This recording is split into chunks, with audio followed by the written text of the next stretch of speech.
அஸ்ஸலாமு அலைக்கும் வரஹ்மத்துல்லாஹி வபரகாத்துஹு.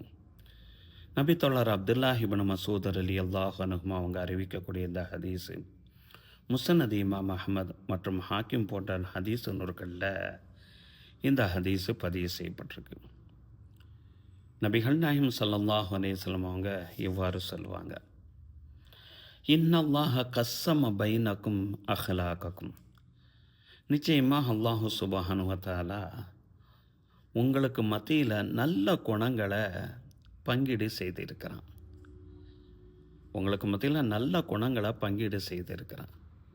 இப்படி கமா கஸ்ஸம பைனக்கும் அர்ஸாகக்கும், உங்களுக்கு மத்தியில் எவ்வாறு பொருளாதாரத்தை பங்கீடு செய்திருக்கிறானோ, வாழ்க்கையினுடைய வளங்களை எவ்வாறு உங்களுக்கு மத்தியில் பங்கீடு செய்திருக்கிறானோ, அதுபோல் நல்ல குணங்களை அல்லாஹு சுப்ஹானஹு வ தஆலா பங்கீடு செய்திருக்கிறான் என்று நபிகள் நாயகம் ஸல்லல்லாஹு அலைஹி வஸல்லம் அவர்கள் சொல்லிட்டு அடுத்து நபி ஸல்லல்லாஹு அலைஹி வஸல்லம் சொல்கிறாங்க, இன்னல்லாஹ யூத்தியல் மால, இந்த பொருளாதாரத்தில் அல்லாஹு தஆலா கொடுக்குறான், மை யுஹிப்பு வமல்லா யுஹிப்பு, தான் விரும்பக்கூடிய அந்த நபருக்காக இருந்தாலும் சரி, தான் விரும்பாத அந்த நபருக்காக இருந்தாலும் சரி, பொருளாதார வளத்தை அவர்களுக்கு அல்லாஹு தஆலா கொடுத்து விடுகிறான்.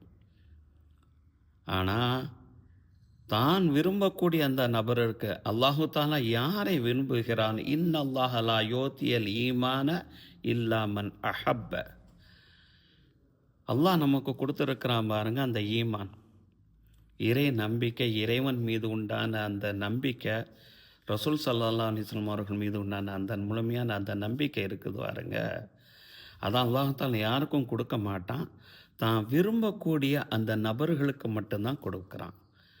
அப்போ நம்ம யோசித்து பார்க்கணும், அல்லாஹ் நம்மளை எந்த அளவுக்கு விரும்புகிறான். அதனால தான் நம்மளை ஒரு ஈமான் கொண்ட நன்மக்களாக அல்லாஹு தஆலா படைத்திருக்கிறான்.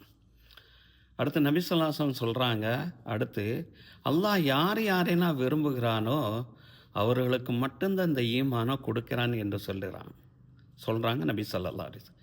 இதனால் தான் குர்ஆன் ஷரீஃபில் ஒரு வசனத்தில் அல்லாஹு தஆலா சொல்லுவான், இன்னக லா தஹ்தி மன் அஹ்பப்த, நபியை நீங்கள் நாடியவர்களுக்கெல்லாம் ஈமானை கொடுத்துட முடியாது, ஹிதாயத்தை கொடுத்துட முடியாது.